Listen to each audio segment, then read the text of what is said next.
Hey kids, this is Ivan again.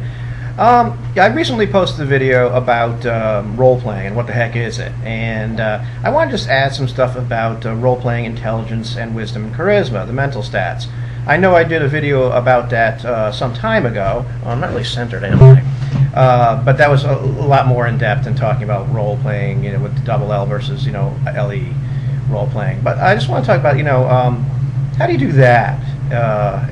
My approach is pretty much the same as my basic role-playing thing. I don't necessarily like the bad acting thing. I'm not against acting entirely. I think I kind of bashed it too much, and certainly some funny voices are great, and a little dress-up is okay. It's not as creepy as I made it sound.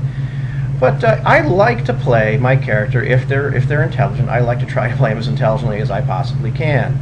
And have them come up with creative solutions. As far as that, though, just out of character, when you're coming up with, solutions and whatnot, it doesn't matter what it says on your character sheet. You should be creative out of character when you guys are scheming and figuring out how to handle a situation. So just because your character has a 4 intelligence, I don't think means that you can't, in your what do we do next discussion, you're prohibited from making some good suggestions. If my character has a low intelligence, I like to play them a little bit dumb and, making some stupid decisions.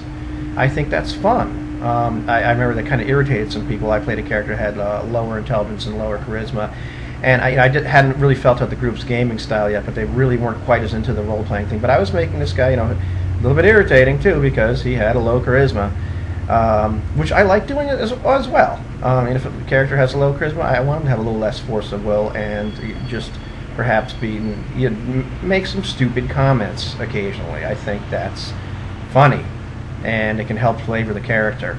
As far as wisdom goes, if I have a high wisdom, once again, I'm going to try to play them as wise as I can and give them a good dose of common sense.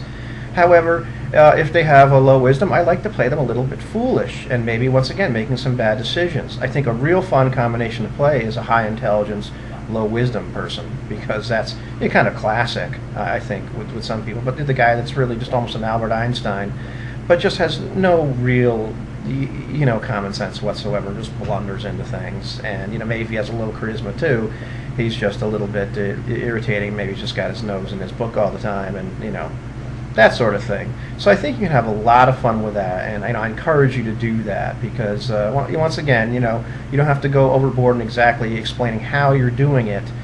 But, as long as you're not really ticking people off, I think it can be a lot of fun to play up some of those advantages and deficits, especially the deficits. I find that a lot of fun, and it helps to keep the game amusing. And I think we're here to have fun. I like to laugh, so let's have a little bit of fun.